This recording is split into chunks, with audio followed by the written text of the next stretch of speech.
एक बहुत धनी व्यक्ति थे। धनी व्यक्ति थे तो उनने एक मछुआरे से मछली को मांगा। मछुआरे ने जो मूल्य बताए उतने उनने दिए नहीं। हेकड़ी में उसके छाती पे लात मारी, तुझे पता नहीं है जितने रुपए मांग रहा है उससे चौगने के तो मेरे हाथ में घड़ी बंधी हुई है। अपमानित किया और इसकी छाती पर एक लात मारी मछुआरे के। मछुआरा दूर गिरा जाकर।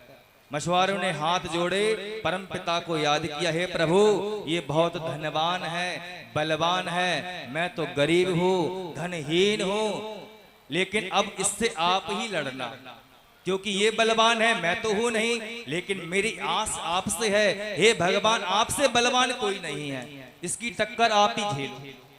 इसने अपने बल के प्रभाव से, धन के प्रभाव से मेरी छाती पर लात मारी है। हे प्रभु अगर आप सच्चे हैं तो आप इसको इसकी करनी की सजा देना। इतना कहकर अपने आंसू पोंछते हुए अपने काम में मछुआरा लग गया। जिसने लात मारी थी धनवान बलवान व्यक्ति ने मछली को लेकर घर पे पहुंचा तो देखता क्या है, हाथ को धोया, एक कांटा छुपा हुआ था। मछली के कांटा होता है ना, वो कांटा चुभ गया था उंगली में। अगले दिन जो उंगली जो है फूल कर उनको गुब्बारे की तरह हो गई। एक दो दिन बाद उसमें पस पड़ गया। डॉक्टर के पास वो व्यक्ति गया। डॉक्टर ने कहा कि भैया स्थिति बड़ी गंभीर है, दवाई ले जाओ, अगर दवाई काम नहीं करी फिर कुछ कह नहीं सकते, उंगली काटनी पड़े। 2 दिन की दवाई खाई, कुछ दवाई लगी नहीं। जब पहुंचे तो डॉक्टर ने उंगली को काट दिया। अब कोई दिक्कत नहीं है, दवाई खाओ और 4 दिन बाद फिर आना। दवाई खाई, 4 दिन बाद आए तो उंगली से सेप्टिक होता होता हथेली तक पहुंच गया। डॉक्टर ने कहा बड़ा भयानक वायरस चल रहा है, लगता कोई भयानक रोग है, ये दवाई खाओ, अगर असर नहीं हुआ तो आगे देखते हैं। कैसे ठीक नहीं होगा? डॉक्टर ने पूरी डॉक्टरी लगा दी, इतना कलाई काट दी गई, ठीक होने पे नहीं आए।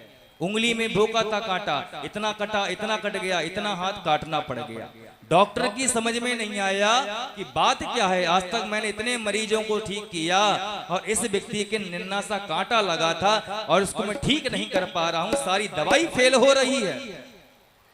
डॉक्टर ने पूछा कि भैया ये आपके घाव हुआ कैसे?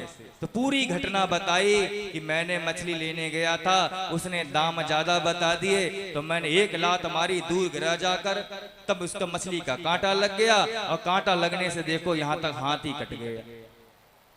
कहाँ लगा कांटा और काटे नहीं, हाथ काट दिया।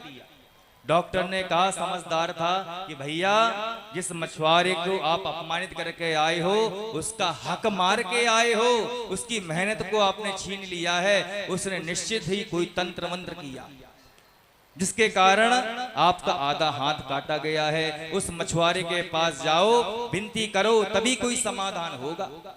वह व्यक्ति गए, उनने मछुआरे को बुलाया, भैया रे भैया। मछुआरे ने देखा अरे आपका हाथ कहाँ गया? क्या बताएं, हाथ कट गया, उदास सारी हेकड़ी निकल गई। भैया ये बताओ कि 1 महीने पहले हमने आपसे मछली ली थी तो आपने ऐसा कौन सा तंत्र मंत्र जादू टोना कर दिया कि मेरा हाथ ही कट गया? जब ज्यादा कहा तो मछुआरे ने कहा कि भैया मैं अनपढ़ व्यक्ति हूँ, ना तंत्र से मतलब, ना मंत्र से, ना किसी टोना टोटका से।